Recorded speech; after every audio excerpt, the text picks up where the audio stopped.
I walked into the committee room knowing they expected a polite discussion about rewilding. The air felt tight, rehearsed. Across from me sat Steve Barclay, flanked by advisors and towers of briefing papers, looking utterly confident. They'd invited me, Jeremy Clarkson, as if I were just another witness. But I wasn't there to nod along. I was there because farmers are being paid to stop farming. And I intended to ask the one question no one in that room wanted answered. Steve Barclay began exactly as I expected, calm, polished, armed with numbers meant to sound reassuring. He spoke about the government's rewilding programme as if it were an unquestionable good. Farmers, he said, could receive up to £700 per hectare a year to take land out of production and return it to nature woodlands, wetlands, wildflower meadows. He proudly cited early uptake, over 50,000 hectares already committed across England. Carbon capture, flood prevention, biodiversity, community recreation, a win-win, he called it. I sat there listening, hands still, face neutral, because beneath the glossy language, the reality was brutally simple. We were talking about paying farmers to stop producing food, not improve, not adapt, stop. And as he finished, clearly pleased with himself, I realised something chilling. Everyone in that room was discussing land use, but no one was talking about food. If you think that omission matters, stay with me, because the next question changes everything. When Steve Barclay finished, the room settled into that familiar Westminster silence, the kind that pretends everything just said made perfect sense. I leaned forward slightly and asked him the simplest question I could think of. When farmers stop producing food, what exactly do you expect people to eat? You could feel the air change. He smiled, but it tightened at the edges. He began talking about diversification, sustainability, global supply. So I stopped him. That's not what I asked. Because the numbers, his own department's numbers, told a very different story. Britain already imports around 45% of its food.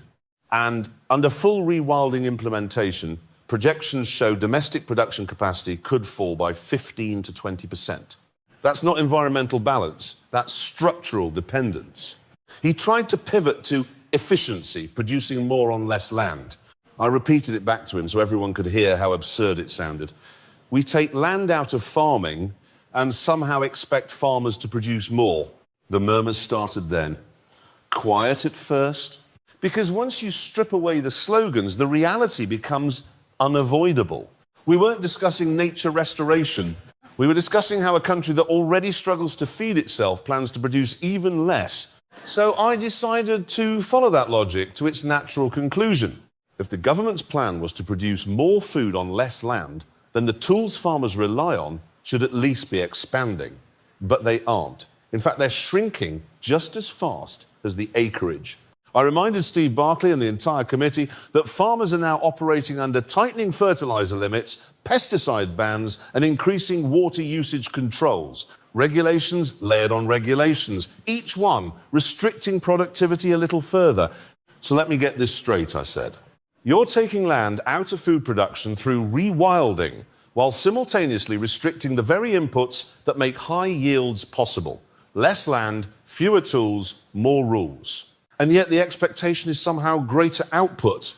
I repeated the equation slowly, because sometimes hearing it out loud is the only way people grasp the absurdity. Reduce the land, reduce the chemicals, reduce the water, then demand efficiency miracles from the people you've just constrained.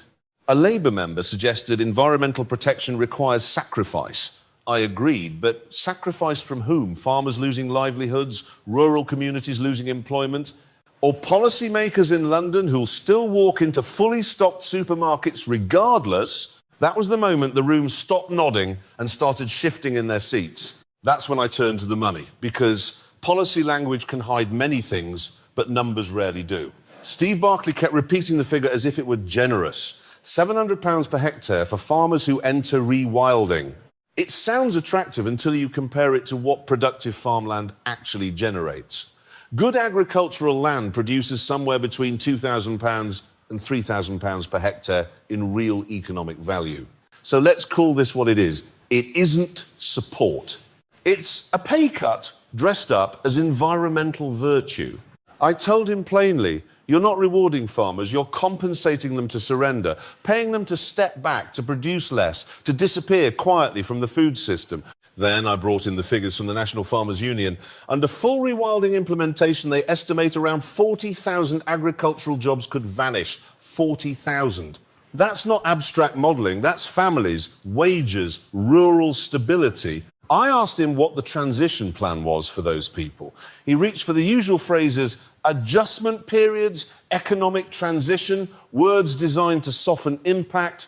But when you strip them down, they mean one thing: unemployment. And the loss doesn't stop at farm gates. When farms lose income, villages lose customers, shops close, schools shrink, young people leave because there's nothing left to stay for. You're not just changing land use, I told him. You're dismantling rural Britain, hectare by hectare, job by job, and calling it progress. And this is where I widen the argument, because if Britain produces less food, the gap doesn't vanish.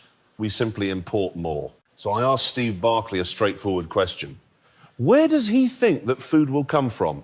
If we cut British beef production, we import beef from Brazil. If we grow less grain, it comes from Ukraine or Argentina. That's how global trade works. So I asked him, do those countries produce food more cleanly than we do? Do they use fewer pesticides, less fertilizer, higher animal welfare standards? Of course they don't. In many cases, they use more chemicals, weaker regulations, and most importantly, more deforestation. Forests cleared to create farmland that ends up supplying markets like ours. So when Britain removes productive land in the name of rewilding, we're not reducing environmental damage. We're moving it somewhere else. I said it plainly, you're not solving the problem, you're exporting it. He tried to respond by saying the policy focuses on domestic environmental impact. And that word domestic said everything. Because carbon released abroad still affects the same planet, habitat loss overseas still damages global biodiversity. You can't claim environmental success at home while driving environmental harm elsewhere. So I laid it out clearly. You turn British farmland into wildflower meadows, then import food grown on cleared wilderness overseas. You call that leadership, I call it accounting. Because real environmental responsibility isn't about making national statistics look good, it's about total global impact. And by that measure, cutting efficient British farming just shifts production to places that often do more environmental harm. By then, the room had gone quiet again. Not because the argument was complicated, but because it was painfully simple and very hard to answer. And this is where I brought the argument to its most uncomfortable conclusion, because up to that point, we'd been talking about land, subsidies, emissions, even global trade. Important issues, yes, but still abstract to many of the people sitting in that committee room. So I stripped it back to something far more immediate: survival. Right now, Britain produces roughly 60% of the food it consumes. Not perfect, but stable enough to function. Under the trajectory implied by large-scale rewilding, that figure could fall to around 40%, which means we would become about 60% dependent on imported food. So I asked Steve Barclay, slowly, deliberately, what happens when the world stops being predictable?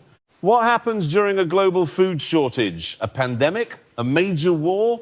What happens when exporting countries decide their own populations come first and shipments stop leaving their ports? Because history shows us they do. Supply chains break, borders tighten, priorities shift inward. And when that happens, countries that can feed themselves endure, while those that can't are left exposed.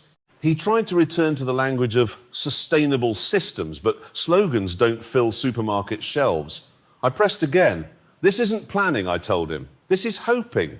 Hoping global markets never falter. Hoping geopolitics never interferes. Hoping Britain can always buy what it chooses not to grow. That isn't resilience. It's dependency dressed up as environmental policy. I reminded the room that food security is treated as strategic infrastructure by most developed nations. France protects its farmers, Germany supports domestic production. Even supranational blocs recognise agriculture as a sovereignty issue. But Britain? We're paying farmers to exit the industry and congratulating ourselves for doing it. Then I made it personal, because sometimes policy hypocrisy is easiest to expose at human scale. I asked Barclay about his own garden. Did he maintain it? Of course he did, with help even. Managed green space, controlled, productive, cared for. And yet his policy asks farmers to let vast areas of working land fall into unmanaged wilderness. So I said what everyone in the room was thinking, but no one had phrased so bluntly. You want cultivated green space for yourself and abandonment for everyone else. That isn't environmentalism. That's elitism. By then, the committee had dissolved into argument. MPs interrupting, observers reacting, the chair struggling to keep order. But the central question hung over the chaos, unanswered and unavoidable. If Britain keeps paying its farmers to stop farming, who exactly is going to feed the country when it matters most? By the time the session finally began to collapse in on itself, the tone in the room had completely changed. What started as a polite policy discussion had turned into open confrontation. MPs were speaking over each other, aides whispering urgently, cameras flashing as if they knew something significant had just happened. And through all of it, Steve Barclay remained standing, visibly rattled now, the earlier confidence replaced with careful phrasing and tightened expressions. I stayed seated, calm, because the point had already landed. This was never just about land use. It was about priorities. I stood up then, not to escalate the chaos, but to make one final point, clear enough that it couldn't be buried later in committee transcripts or diluted in press briefings. Farming isn't simply an economic sector you can shrink on paper. It's a living framework that holds rural Britain together. Remove it, and the consequences ripple outward. Villages hollow out.